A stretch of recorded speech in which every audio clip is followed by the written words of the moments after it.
Welcome to this week's edition of Oregon Minute. Each week, OCA Media features a guest or community leader who shares information on topics important to you, our listeners and viewers. New weekly episodes are broadcast on our cable channels as well as on demand through our YouTube channel. Visit ocamedia.com for more information. The Oregon Minute is brought to you with financial support from friends of OCA Media and viewers like you. Thank you. Welcome to another episode of the Oregon Minute. I'm Tom Kirchdoerfer, your host, and for this week, we're very pleased to be welcoming the Oregon Area Food Pantry's Managing Director, Sherri Pollock. Sherri, welcome to the Oregon Minute. Thank you, Tom. It's so good to be here. You know, Sherri, you're actually a familiar face to me. We go back a long ways. 20 years ago, I know you did mock trial and had some of my kids in your work.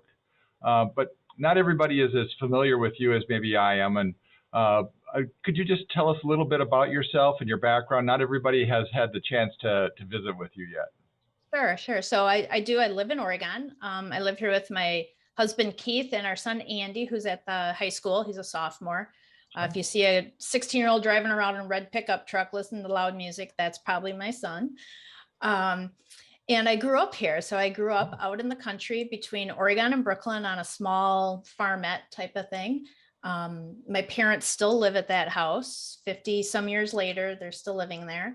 I went to school at Brooklyn Elementary School and went to Oregon Junior High and Oregon High School and graduated in 1984. So my classmates have been around for a while. And then I went to college in Kenosha at Carthage College, and I went to Madison for law school. And then I started my professional career as a lawyer, working for the state of Wisconsin for about 30 years. Oh, wow. And I did a lot of really interesting different things as a lawyer. I was a prosecutor where I worked with children victims and juvenile delinquents. I worked at the Department of Public Instruction where I focused on education law and educational policy, and then the workforce development where I focused on workforce issues, vocational rehabilitation, equal rights, training, a lot of really interesting and different things. Now my understanding is you actually have retired now from being a lawyer. That's right. I'm a recovering lawyer. I stopped working as a lawyer about 4 years ago when I decided to be a manager of a group of professionals at the Department of Workforce Development that served the agency as project managers and business consultants. We did organizational development for the agency, focusing on continuous improvement and policy development. So in the last year, then you joined the Oregon Area Food Pantry. Yeah, I was looking to retire. And I knew that I didn't want to just not do anything. And the timing was perfect. I had planned to retire the end of this year, and the food pantry was looking for a director in August, and it just was serendipity. It hit at the right time. It was the right fit for me, and I think it's the right fit for them. So I'm really excited. I started November 1st. Oh, welcome. Oh, yeah. And I know we had a very brief welcome to you early on when there was a lighting ceremony out there, and we've talked to you then too. So, yep. Let's talk a little bit about the food pantry. So the Oregon Area Food Pantry, the name is Area. Could you just talk about what do we mean by area? Sure. So we serve the entire Oregon school district. So that means even people who live down in Brooklyn, you are part of our area, and we want you to come to the food pantry if you have needs. We have a lot of people living in Fitchburg that are part of the school district, and Madison. And we want those people to come in as well. It's not just the village or the township of Oregon, it's the whole school district area. Okay, so pretty much anybody that's living in the school district. So what are the qualifications for coming in? How does someone qualify for benefits at the food pantry? So anybody that feels like they are in need of food can come to us. Part of our program, we receive food from a federal program that requires us to impose some income limits for people who receive that type of food.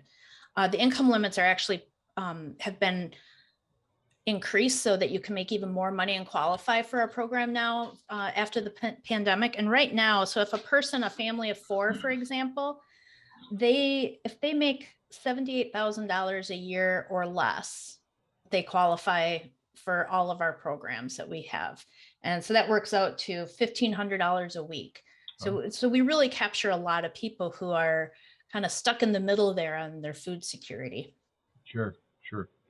So I guess, something I've always wondered about, how does the food, you talk about your operations and the operations of the food pantry. How does food go from, say, somebody's got a can in their hand, they want to donate it. How does that get into the hand of somebody who really needs it?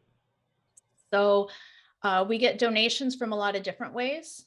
People can, if, like you said, if you have a can of food, as long as it's not expired food, bring it into the food pantry. We have open times when you can come. They're on our website. Basically, every Tuesday from 9 to 11, you can donate food. We also have a bin outside our door. So if you stopped at the grocery store and you picked up a few extra things you want to drop off for us, you can just put them in the bin outside our door. We bring it in and we weigh it. That's how we keep track of how much food we have in the warehouse. So we weigh the food and then we check it to make sure it's not expired. And then we put it into our warehouse. And then from the warehouse, it goes on to the store shelves. Inside the food pantry, it looks like a little grocery store. We have aisles stocked with food that's donated by individuals or that we get from a couple other sources or that we buy. We have a refrigerated area that has fresh fruits and vegetables and milk when we can get it and butter. And then we have a frozen area that we always have ground beef available for folks and usually a couple other types of meat to choose from and other miscellaneous things that we can get to give to our guests. And then when the guest comes, right now we're doing curbside pickup because of the pandemic.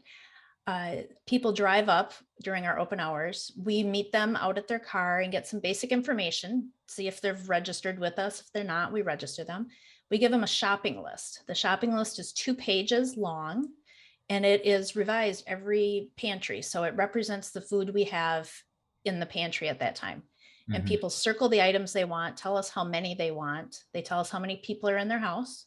We take it inside. We have volunteers, anywhere from 5 to 7 volunteers are working inside to shop for them. So they take a cart around and they shop. They put the food in the boxes. We weigh it before it goes out. This is how we keep track of how much comes in. We weigh it in and then we weigh it out. And then we take it out to their car and put it in their trunk or their back seat, whichever they prefer. And then they take it home and hopefully fill their pantry with it and they're able to make dinner that night. That sounds like a pretty complex process. That seems like it would take a lot of people. How can people volunteer, and what's the volunteer process like? Sure. So if you visit our website, OregonAreaFoodPantry.com, all the information about the pantries there, hours were open, and there's also a place I want to get involved, and you click on that. And by clicking on that and filling out the form, you will be part of our email list. And every month we send out a sign-up opportunity for the shifts that we have available. We use Sign Up Genius. And so if you get that email, you can click on the Sign Up Genius link and pick the shift that works for you, whether it's a Tuesday morning, a Thursday evening, or a Saturday. You get some basic information, then you're on our schedule and you'll get a reminder then the next week.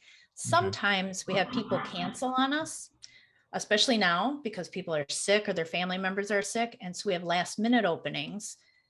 If we know a day or two ahead of time, we'll put something on Facebook saying, hey, we need a volunteer for Thursday night. And if you follow us on Facebook, you'll see that and you can click on the Sign Up Genius right there too, if you're able to pick up last minute shifts. Sure. That's the best way. We have about 400 people on our email list right now of people that want to volunteer with us. Yeah, it's an exciting group. So, you talked about 400 people in the community. How has the support of the community been for the Oregon Area Food Pantry been? Oh, it is so incredible. It's one of those things that just warms my heart and gives me goosebumps every time I think about it. People donate their time. I didn't even look this year. It's thousands of hours of time that they donate to the food pantry. They donate their food, whether it's the extra food from their pantry or they go to Bill's grocery store and buy a Bill's bag. That comes to us. They sponsor food drives. They have lemonade stands or birthday parties and collect money or food that way. We get monetary donations. Some people sign up and send us $10 every month by PayPal. Some send us a check, around somebody's birthday, or maybe at the Christmas time. We get grants from various foundations that know about the work we do, and they donate. And then this time of year, we're getting a lot of people donating through their IRA contributions, because they have to make their yearly withdrawal from their IRAs. And so we're getting IRA contributions as well.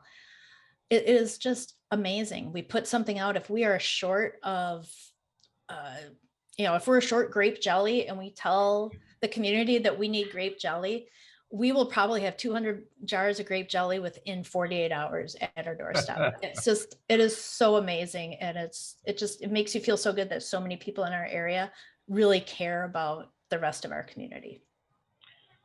So yeah, I mean, we do have a very generous community. It's a great place to live here in Oregon. So during the year of 2021, what was the year for the Oregon Area Food Pantry?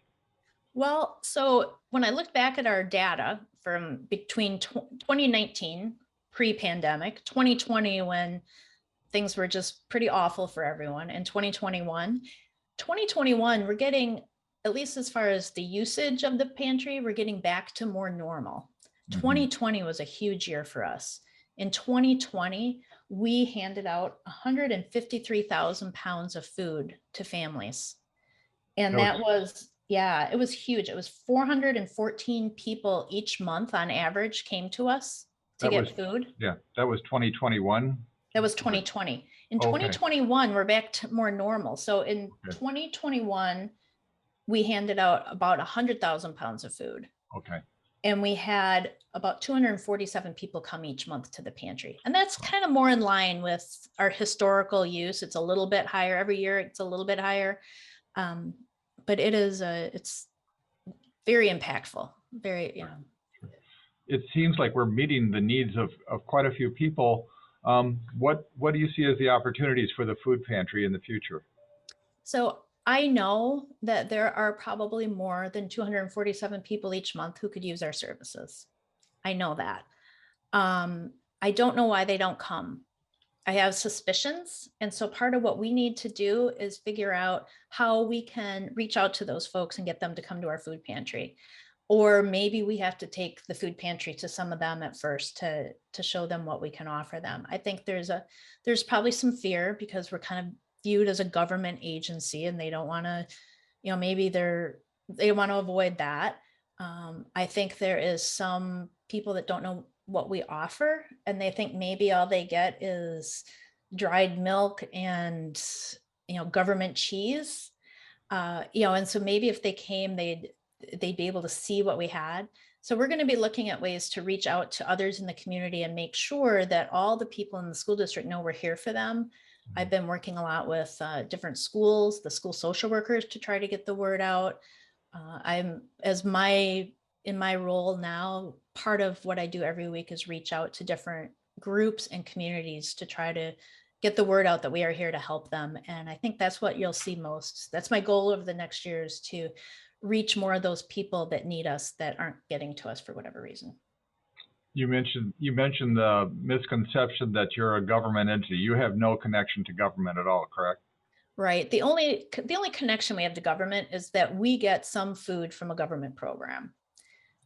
And they are able, because of that program, we're able to have ground beef every week. And I believe this winter we'll have milk every week. And they're able to provide us some of the things that we have a hard time getting. Okay. But that is it. And they don't come and look at our documentation. We assure them that we're doing what we have to do, but nobody comes in and looks at it. We don't give anybody's name or address or phone number to anybody. It's completely confidential when you come to the food pantry. So your neighbors wouldn't know you come, your brother-in-law wouldn't know you come. And definitely the government doesn't know you come. So we really try to, try to make it as friendly for folks as we can. Excellent. I think that's a common misunderstanding, and I think that's a good clarification there. That wraps up most of the questions that I had. Sherri, is there a message you'd like to leave everyone with about Oregon Area Food Pantry? Well, there's a couple. One, we love your donations. We love that people want to give us food. One thing that we don't want is expired food. And so if when you're going through your pantry and you're donating to us, if it's expired, serve it to your own family, or people don't get the choice of what they get from us. And so we try not to give them expired food. Second, we have a lot of Cheerios. So if anybody is going to the store and buying Cheerios, don't buy them for us. we have a lot of Cheerios. But mostly is I want to thank our community for supporting the pantry in the way that they do, and that we are here to help people. And if anybody needs help, they can email me at director@OregonAreaFoodPantry.com. They can call 211, which is a service for anybody to call if they need help, and the phone will be answered and they will help you find your way, whether it's food or something else. And we're open every Tuesday for distribution from 9 to 11, the second Thursday and the last Thursday of every month from 4 to 6 in the afternoon, and the first Saturday of every month from 9 to 11. Okay. And hopefully we can meet the needs of people during those hours. Excellent. Sherri, I think you're doing great work. The community really appreciates it. Obviously, we support and value everything the Foods Pantry is doing. We wish you the best of luck, and hopefully we can serve the needs of as many people as we can help in the Oregon area. Thanks a lot. Yeah. Thank you, Tom. This was great. Okay. Bye-bye. Bye. That concludes today's episode of the Oregon Minute. Tune in again next week for another episode. If you have comments or suggestions, we always enjoy hearing from you. Thanks for joining us.